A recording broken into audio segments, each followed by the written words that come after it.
बिस्मिल्लाहिर्रहमानिर्रहीम। स्टूडेंट्स, आज हम चैप्टर नंबर 10 के रिव्यू के बारे में डिस्कशन करेंगे। तो चैप्टर नंबर 10 का नेम है कॉन्ग्रुएंट ट्रायंगल्स। अब स्टूडेंट्स, ये कॉन्ग्रुएंट ट्रायंगल्स क्या होती हैं, इसकी डेफिनेशन यहाँ पे मैंने लिखी हुई है। Two triangles are congruent if their corresponding sides are equal in length and corresponding angles are equal in Meyer।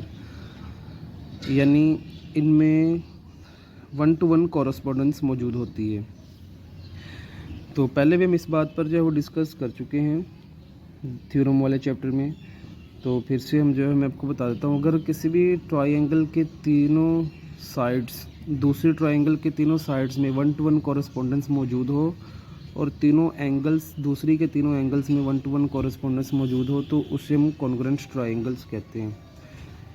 तो ये डेफिनेशन यहाँ पे लिखी हुई है। अब हम इसकी रिव्यू का क्वेश्चन नंबर 2 जो है वो सोल्व करते हैं। ऐसे वहाँ पर 2 डायग्राम बने हुए हैं, बुक पर चेक कर सकते हैं। और इधर लिखा है कि मैयर एंगल एम। अब स्टूडेंट्स यहाँ पे देखिए, मैयर एंगल एम ये लिखा हुआ है।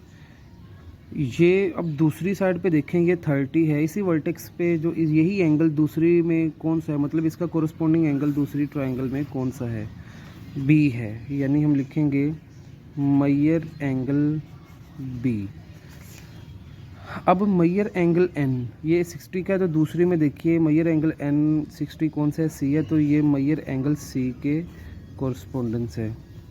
इसी तरह हम मैयर एंगल ए जो है वो 90 का, इधर मैयर एंगल एल जो है वो 90, ये दोनों कोरस्पॉन्डिंग एंगल्स हैं, मैयर एंगल एल। अब स्टूडेंट हम बात करते हैं क्वेश्चन नंबर 3 की। क्वेश्चन में हमें दिया गया है कि 2 ट्रायंगल्स हैं और दोनों कॉन्ग्रुएंट हैं। ये कॉन्ग्रुएंट ट्रायंगल का साइन है, बस एक्स की वैल्यू आपने फाइंड करनी है। अब ये 2 ट्रायंगल्स भी हमें दी गई हैं। तो स्टूडेंट इनके एंगल्स में 1-to-1 कॉरस्पॉन्डेंस मौजूद है। जैसे इधर भी एक ठीक एंगल, इधर भी, मतलब मैयर एंगल एम जो है वो बी के कॉरस्पॉन्डिंग एंगल है और मैयर एंगल जो है वो एल जो है वो ए के कॉरस्पॉन्डिंग है और एन जो है वो ए के। अब मैयर एंगल एन जो है वो अगर ए के कॉरस्पॉन्डिंग एंगल है तो एन हमारे पास एक्स है और ये हमारे पास 40 है, तो एक्स इज इक्वल टू 40 हमारे पास आ गया। अब स्टूडेंट हम नेक्स्ट क्वेश्चन की बात करते हैं। क्वेश्चन नंबर 4 हमें एक डायग्राम दी गई है और कहा गया है कि अननोन्स जो है वो अपने फाइंड करने हैं। इसमें हमारे पास जो अननोन है वो एक m आ रहा है और एक x आ रहा है। m जो है वो साइड्स में मौजूद है और x जो है वो एंगल में मौजूद है। तो स्टूडेंट ये हमारे पास दोनों ट्रायंगल्स कॉन्ग्रुएंट हैं, मतलब एक ट्रायंगल ये है ABD और दूसरी ACD। तो इनकी जो ये वाली साइड BD और DC ये कॉरस्पॉन्डिंग साइड है और ये कॉन्ग्रुएंट साइड्स हैं। कॉन्ग्रुएंट साइड्स जो हैं वो इक्वल होती हैं। तो ये बाद में 5m - 3 = 2m + 6, ये 2m उधर चला गया, 2m इस तरफ आ गया और 3 इस तरफ आ गया। 3 पॉजिटिव हो गया, 2m नेगेटिव हो गया। 5 - 2 3m बच गया उधर, वो 6 and 3 ऐड होकर 9 हो गया। उसके बाद स्टूडेंट ये 3 इधर डिवाइड मल्टीप्लायर है, उधर जाके 9 से डिवाइड हो जाएगा, तो इसको डिवाइड करके इसकी वैल्यू जो है वो 3 आ गई। अब स्टूडेंट इनके जो एंगल है यानी एंगल C और B, ये जो 2 एंगल हैं एंगल C और B दोनों कॉन्ग्रुएंट एंगल्स हैं। तो एंगल C जो है वो 5x + 5 और B जो है 55 है।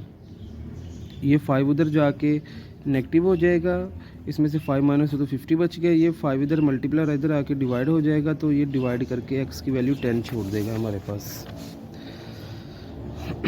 अब स्टूडेंट्स हम मूव करते हैं क्वेश्चन नंबर 5 की तरफ। हमें ऐसी 2 ट्रायंगल्स दी गई हैं और लिखा हुआ है फाइंड अननोन्स, यानी जो नामालूम चीज़ें हैं वो मालूम कीजिए। अब इसमें आप देख सकते हैं कि ये क्वेश्चन में लिखा हुआ है कि दोनों ट्रायंगल्स यानी PQR और BAC या ABC दोनों जो है वो कॉन्ग्रुएंट हैं। अगर दोनों स्टूडेंट्स कॉन्ग्रुएंट हैं तो इनकी तीनों साइड्स आपस में कॉन्ग्रुएंट हैं और तीनों एंगल्स आपस में कॉन्ग्रुएंट हैं। कॉरस्पॉन्डिंग एंगल्स और कॉरस्पॉन्डिंग साइड्स हैं वो कॉन्ग्रुएंट होंगी। अब इधर देखिए, ये जो AB साइड इस वर्टेक्स पे बन रहा है, इधर 90 का एंगल इस वर्टेक्स पे बन रहा है, मतलब ये जो AB साइड है वो PQ वाली साइड के कॉरस्पॉन्डिंग है। मतलब AB कॉन्ग्रेंट है पी क्यू, ए बी हमारे पास 3 है, पी क्यू हमारे पास x है, तो x की वैल्यू हमारे पास आ गई 3 सेंटीमीटर।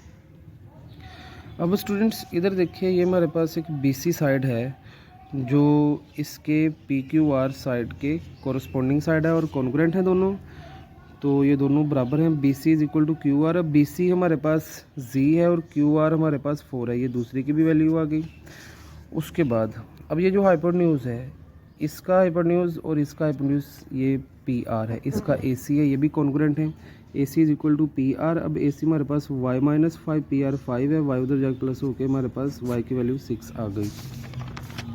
इस तरह से स्टूडेंट्स हमारी जो रिव्यू एक्सरसाइज चैप्टर नंबर 10 जो है वो कंप्लीट हो गई। बहुत आसान और छोटी सी एक्सरसाइज है और यहाँ से क्वेश्चन जो है वो पेपर में आ चुका है और आएगा। मुझे उम्मीद है कि आपको ये लेक्चर जो है वो लाजमी पसंद आया, समझ आया होगा। नेक्स्ट लेक्चर के लिए खुदा हाफिज़।